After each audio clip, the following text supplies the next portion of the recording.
Bien, en la sesión del día de hoy vamos a resolver un problema de una pieza mecánica para que tenga una vida finita.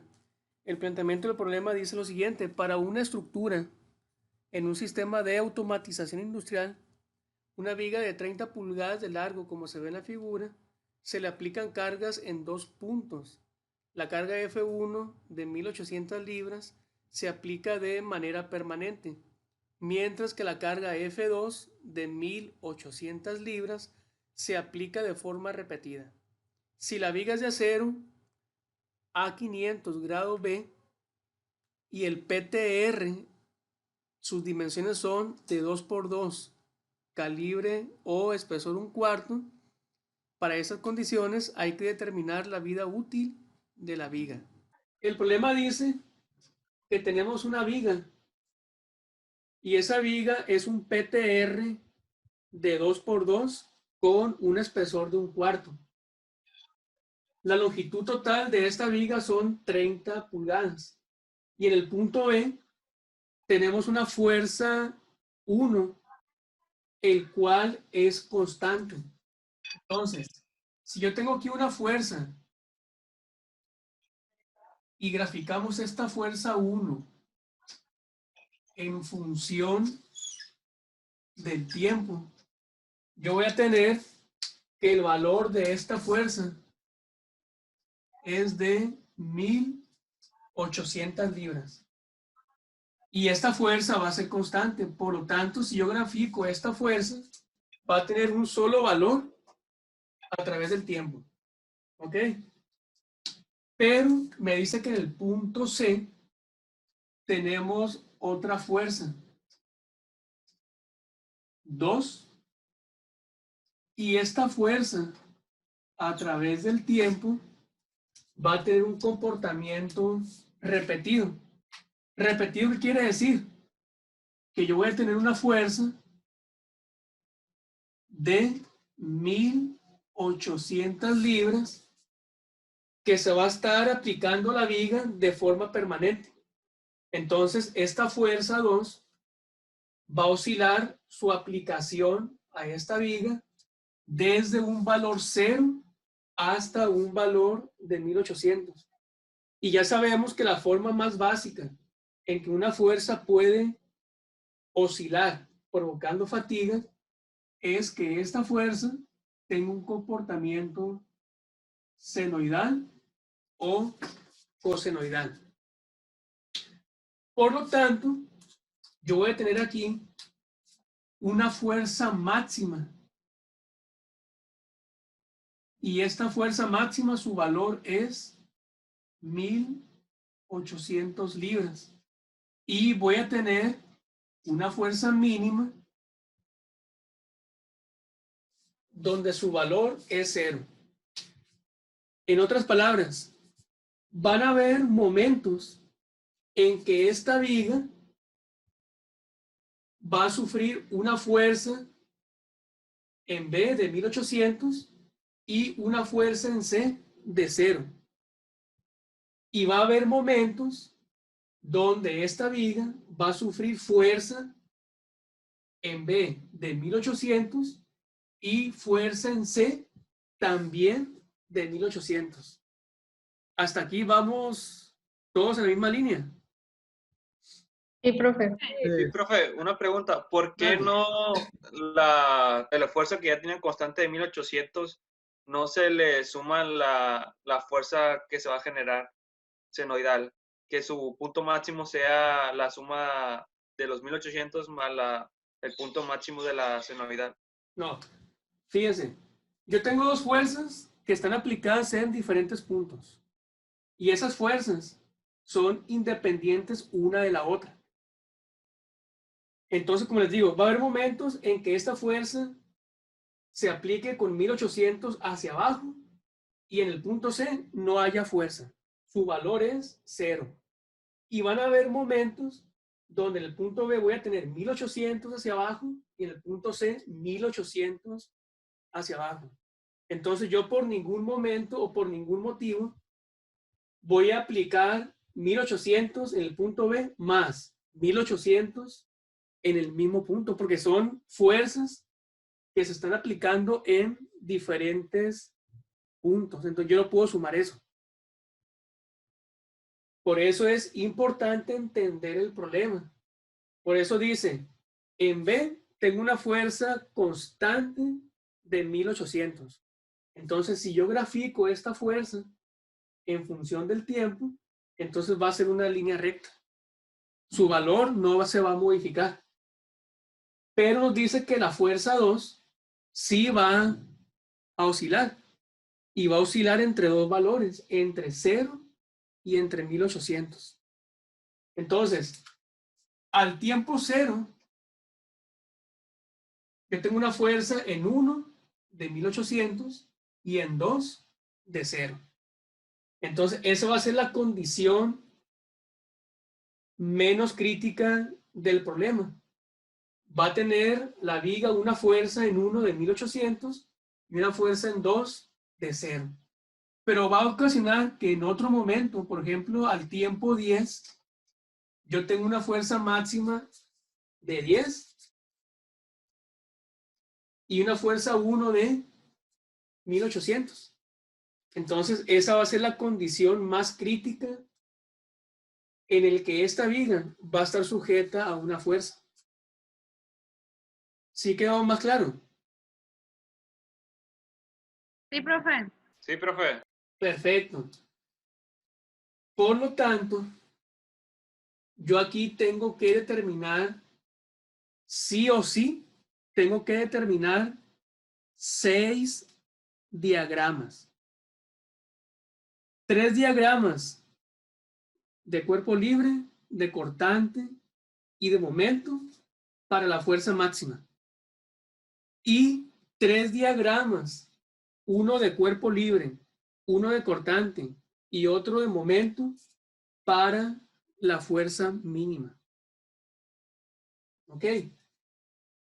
Por lo tanto, yo aquí tendría que hacer esto.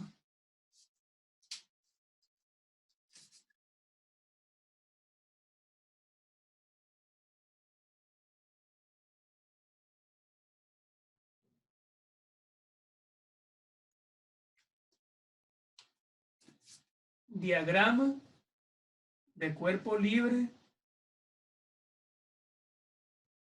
¿De quién? De la fuerza máxima.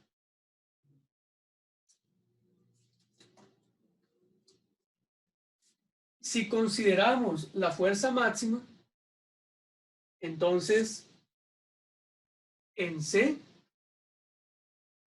voy a tener un valor de 1800 libras. Y en 1 voy a tener un valor también de 1800 libras. Y estas dos fuerzas que yo tengo aquí, como están simplemente apoyados en A y en D, van a ocasionar fuerzas en A y va a ocasionar fuerza en D. Y lo que tenemos que hacer aquí es encontrar esas dos reacciones. Si hacemos suma de momentos en el punto A y lo igualamos a 0, giros a favor son positivos, voy a tener 1800 libras por 8 pulgadas,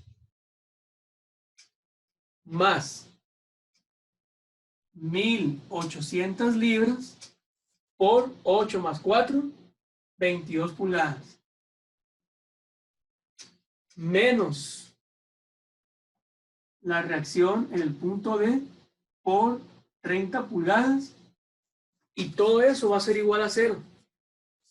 Si despejamos RD, nos da un valor de 480 libras. ¿Es correcto?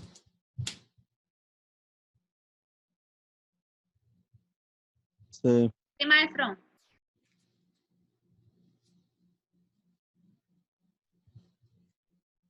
¿Seguro? ¿Es correcto? No, de verdad. Sigan, plebe. No. Sigan, síganme. Profe, ¿qué pasó ahí? ¿Qué pasó, plebe? ¿Cuánto es? 1800. 800, Perfecto. Son Las porque dos los reacciones. momentos son iguales en Y ambos casos. 800 libras. Como el sistema es simétrico, lo que le pase al lado derecho, le pasa al lado izquierdo. Entonces, la reacción que yo tenga en el punto A también serán 1800 libras. Entonces, yo voy a tener aquí 1800 libras y la reacción en D 1800 libras. Y con este diagrama de cuerpo libre, yo puedo construir, ¿qué cosa? El diagrama de cortante. ¿De quién? Pues de la fuerza máxima.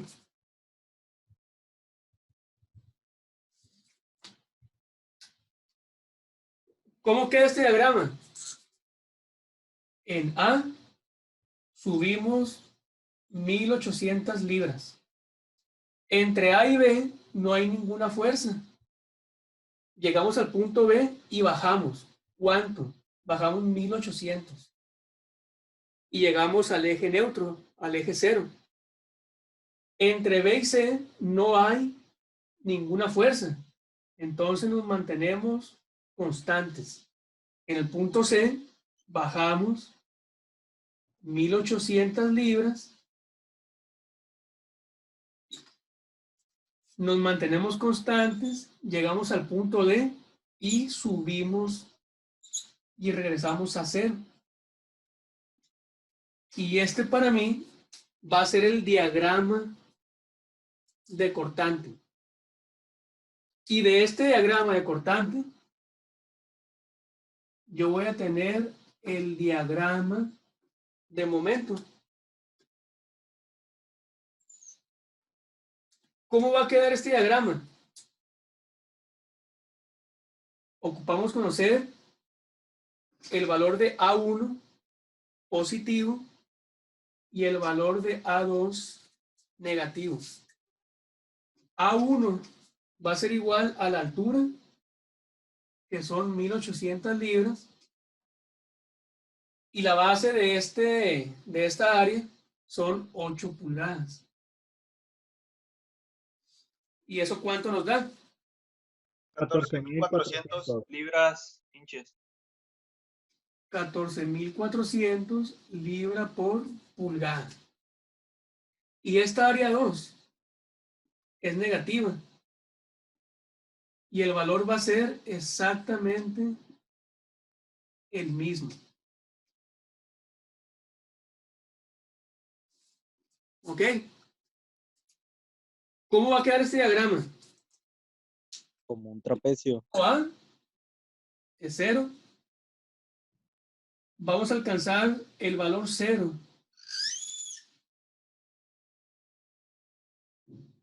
Hasta el punto B de 14.400 libras por pulgada.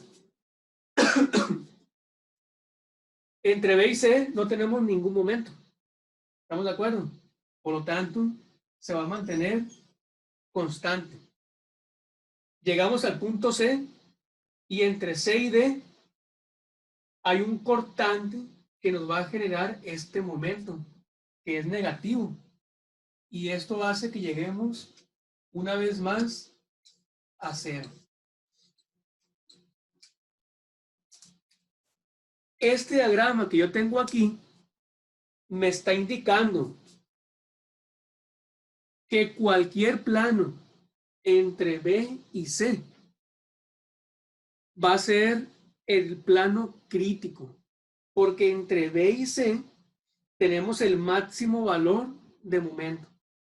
En otras palabras, si yo tengo una grieta, sabemos que esta viga, de acuerdo a estas dos fuerzas, se va a deflexionar de esa manera. Entonces, cualquier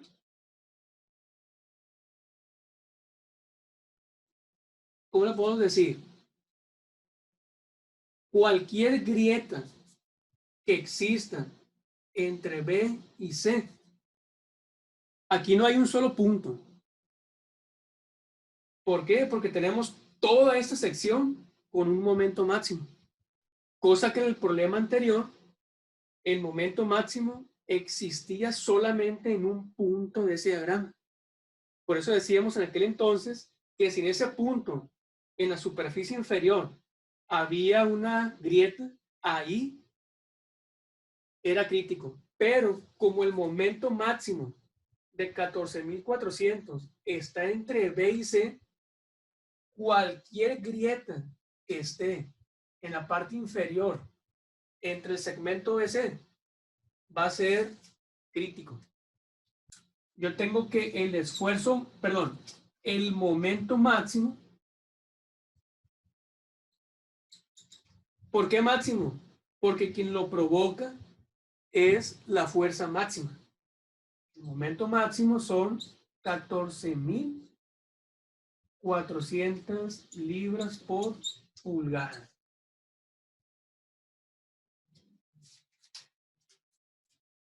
Y yo sé que ese esfuerzo máximo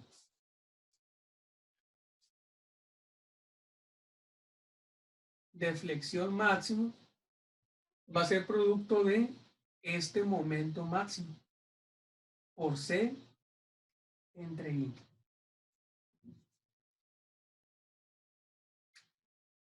Y lo que necesitamos conocer son los parámetros C y el parámetro I. ¿Y esos parámetros de dónde salen? Como yo sé que el momento máximo está entre B y C, yo hago un corte en cualquier sección. Y yo sé que la viga es un PTR de 2 pulgadas por 2 pulgadas por 1/4 de espesor. La distancia C es la distancia desde el centroide de esa área hasta la superficie. Y como es de 2 por 2, la distancia C es igual a 1 pulgada. ¿Cuál es el valor de I? De esa sección cuadrada hueca que es un PTR. Bueno, para eso tenemos un libro o en cualquier libro de diseño que nos va a decir cuáles son las propiedades geométricas de las diferentes áreas o de los diferentes materiales. Entonces lo que yo voy a hacer aquí es, voy a compartir pantalla. Esta imagen que están viendo es del libro de Mott. Se lo voy a poner aquí.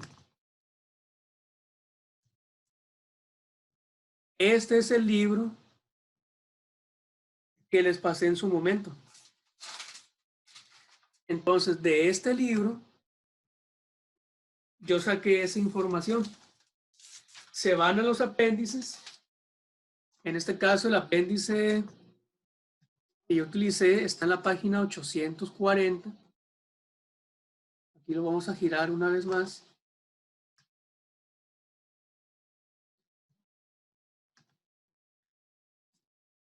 ¿Por qué es este?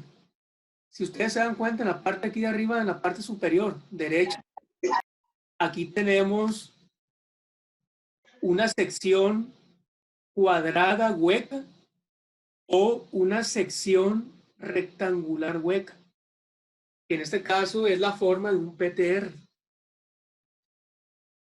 Y analizando lo que tenemos del lado izquierdo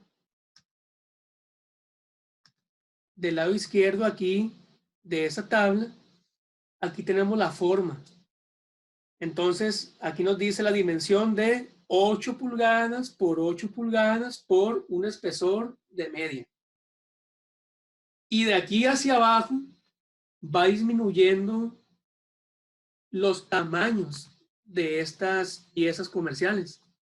Si nos vamos al último elemento, es el que nosotros ocupamos. Es una sección de 2 por 2 por 1/4. Entonces es un PTR cuadrado. La siguiente columna, aquí nos dice cuál es el peso por pie que va a tener ese PTR de 2 por 2 por 1/4. Entonces, por cada pie de PTR de esas dimensiones, el peso son 5.38 libras. Aquí tenemos el área de la sección sólida de ese PTR, que es 1.51 pulgadas cuadradas. Y lo que a mí me interesa es este valor I que yo tengo aquí. Pero tenemos dos valores. Tenemos IX y tenemos IY. Como el PTR es un PTR cuadrado, el valor de IX y el valor de IY son exactamente los mismos. Entonces aquí no hay ningún problema. Yo agarro el que yo quiera.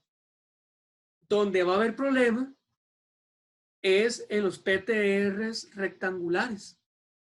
Por ejemplo, que tenemos aquí en la parte de arriba. Tenemos un PTR rectangular de 3 por 2 por 1/4. El valor IX es de 2.13 y el valor de IY es 1.11. Entonces, ¿de qué va a depender el valor que yo seleccione? El valor que yo seleccione, pues va a depender del eje de giro que vaya a tener ese elemento. Hasta aquí, ¿alguna pregunta? No. Maestro, pero Vale. cuando tengamos rectangular, ¿cuál de los dos dijo que íbamos a seleccionar? Ok.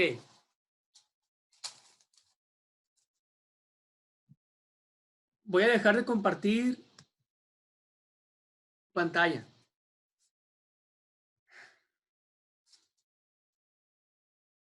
Si ustedes vieron en esa imagen, tenemos el PTR rectangular. Este va a ser el eje Y este va a ser el eje X. ¿Estamos de acuerdo?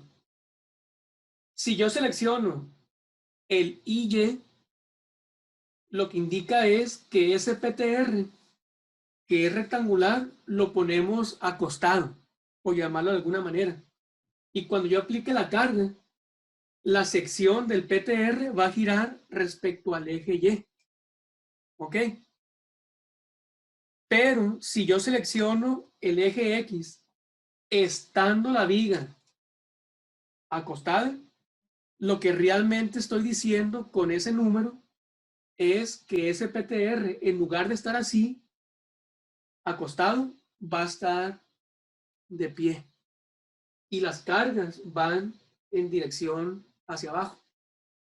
¿Sí quedó claro? Sí. Sí, profesor. En otras palabras, lo vamos a poner aquí. Yo tengo el PTR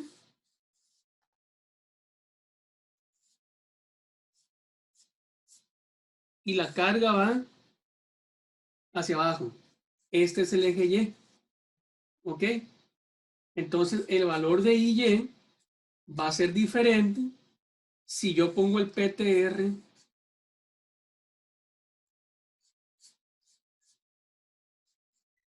y ahora para mí este es el eje X.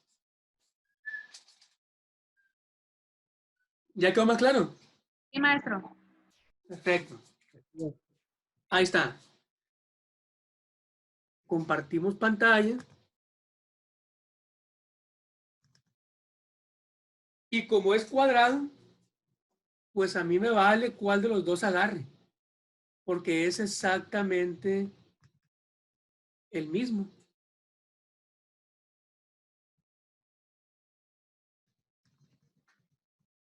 Entonces nos venimos para acá, tenemos el PTR de 2 por 2 por 1/4 y el IX para este PTR, que es el momento de inercia de área, nos da un valor de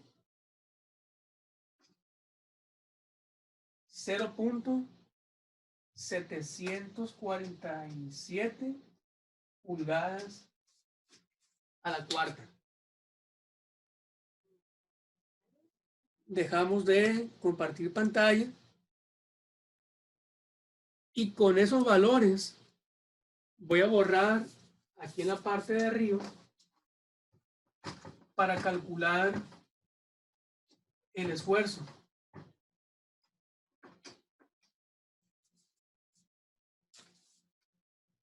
Esfuerzo máximo va a ser igual al momento máximo y su valor son 14.400 libras por pulgada. La distancia C es 1 pulgada y el valor I, que es el momento de inercia, 0.747 pulgadas a la cuarta. Y este esfuerzo por flexión máximo, haciendo esta operación, 19.277.1 PSI.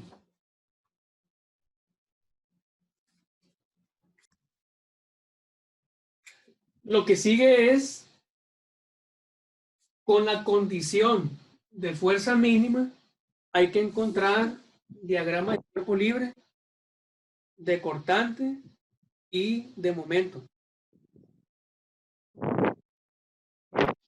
Para llegar a esa condición, en el punto B tenemos una fuerza constante, donde su valor son 1.800 libras. Y en el punto C vamos a meter la condición mínima. Y esa condición mínima es fuerza igual a 0. Por lo tanto, en el punto C no tenemos fuerza. Y eso va a provocar reacciones tanto en A como en D. Tengo reacción en A y tengo reacción en D. ¿Cómo llegamos a esos valores? De la misma manera. Suma de momentos en A son 0, giros a favor positivos. Por lo tanto, 1.800 libras por 8 pulgadas menos RD por 30 pulgadas igual a 0. ¿Y eso cuánto nos da, plebes? 480. Da 480 libras. Suma de fuerzas en Y igual a 0. Hacia arriba son positivos. RA, valor que no conocemos, menos 1.800 libras, más RD, que va hacia arriba, por lo tanto va a ser positivo igual a 0. ¿Y RA cuánto nos da? 1.320. 1.320 libras.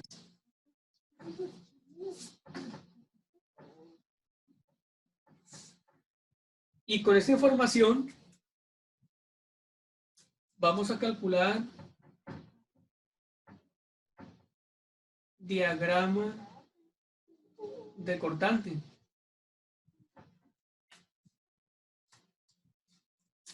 subimos 1320 libras. No hay fuerza entre A y B, se va constante. Llegamos al punto B y bajamos 1800 hasta llegar a menos 480 libras. Se mantiene constante porque no hay fuerza entre B y D, pero llegamos al punto D y subimos 480 y regresamos al valor 0.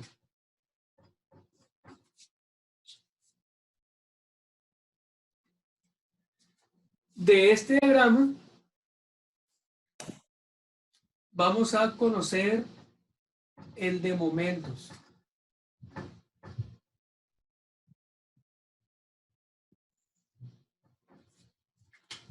¿Y este cómo va a quedar? Tengo un área positiva y tengo un área 2 negativa. Y A1 y A2 deben ser iguales en sus valores. Área positiva, la altura es 1320 libras y la base 8 pulgadas. Y eso nos da 10.560 libras por pulgada. Área 2 es negativa. La altura de esta área, la altura son 480 libras. Y la base de esa área, 14 más 8 son 22. Y esto es menos 10.560 libras por pulgadas. Eso nos arroja que el diagrama pase de 0 hasta un valor de 10.560 libras por pulgada. Y del punto B al punto D vamos a bajar hasta llegar a 0.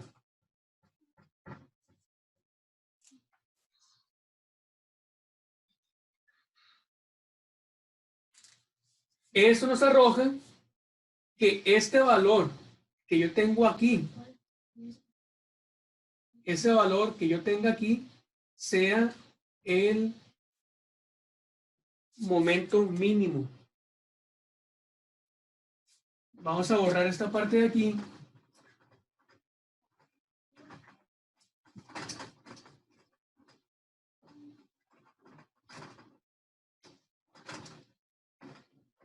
Y conociendo el momento mínimo, yo puedo conocer el esfuerzo por flexión mínimo, que va a ser igual momento mínimo por C entre I, donde este momento son 10.560 libras por pulgada.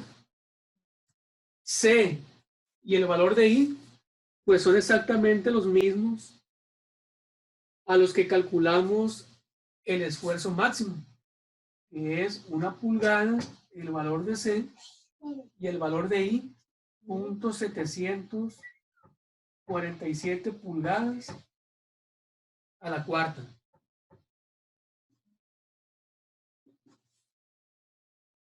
Y ese valor, ¿cuánto nos da?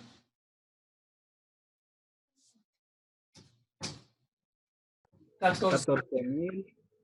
136.54.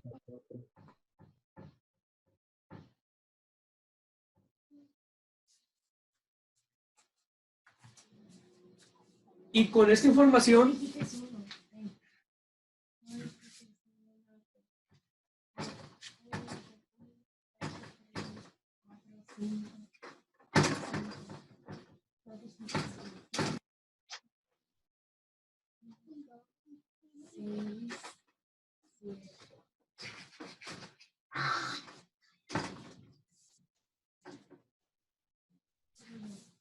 Con esta información vamos a construir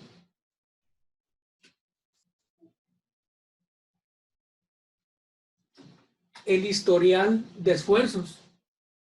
Esfuerzos en PCI en función del tiempo.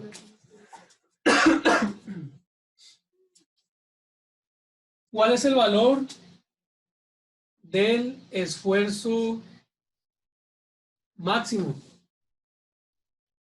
19.277.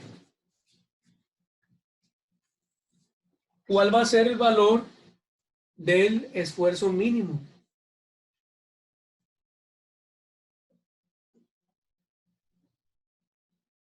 14.136.54 PSI.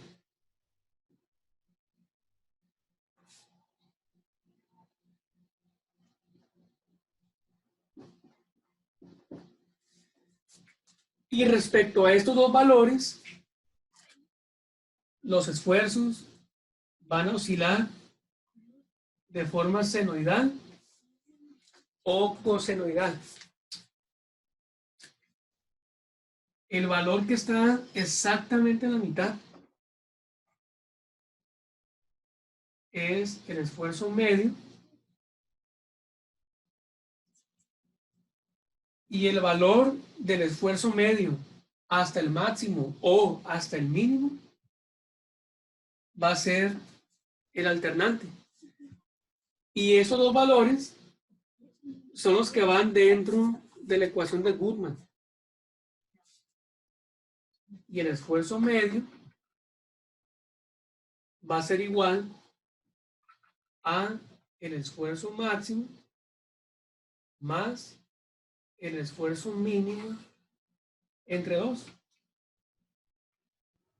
Profe, 19.277.1 más el mínimo 14.136.54 PSI entre 2.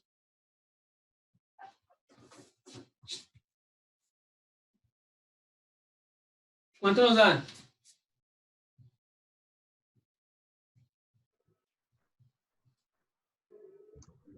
16.706.82.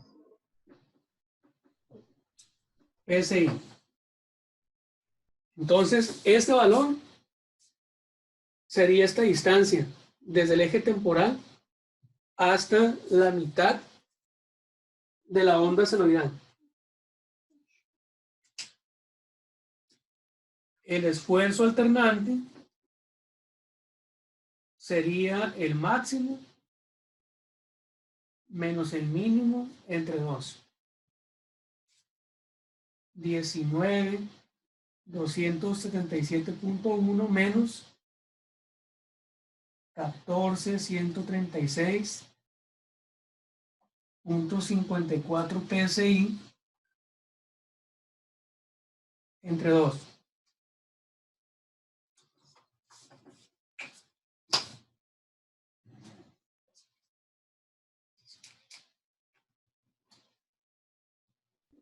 $2.570.3.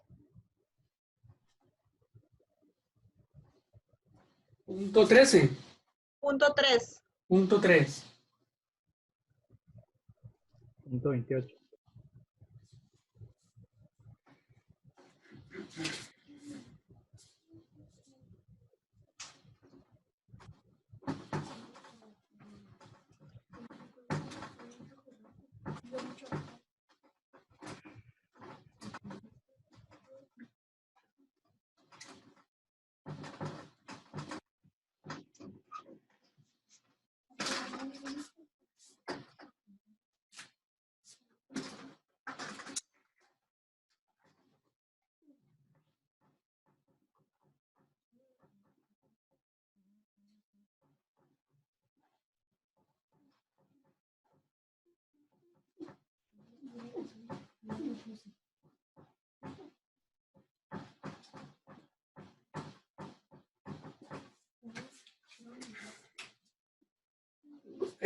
como se decía ahorita,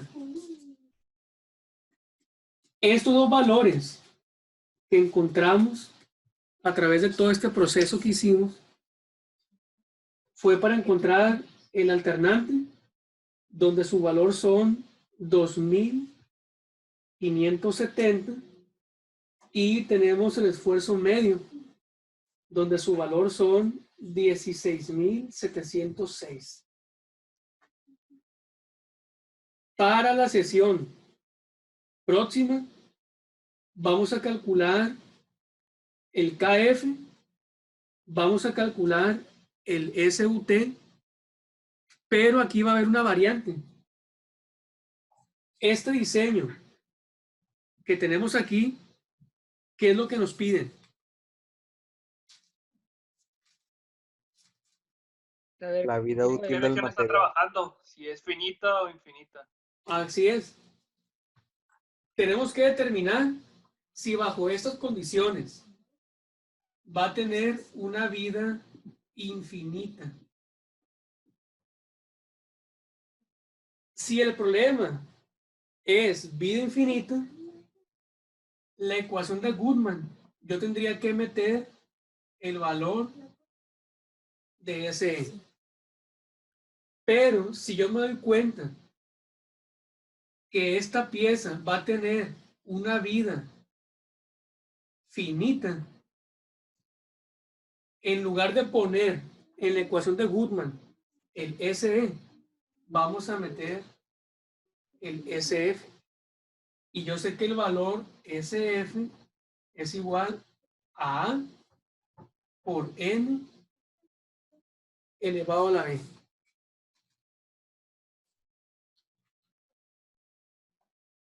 Entonces, si es vida finita, la ecuación de Goodman se convierte a esta ecuación.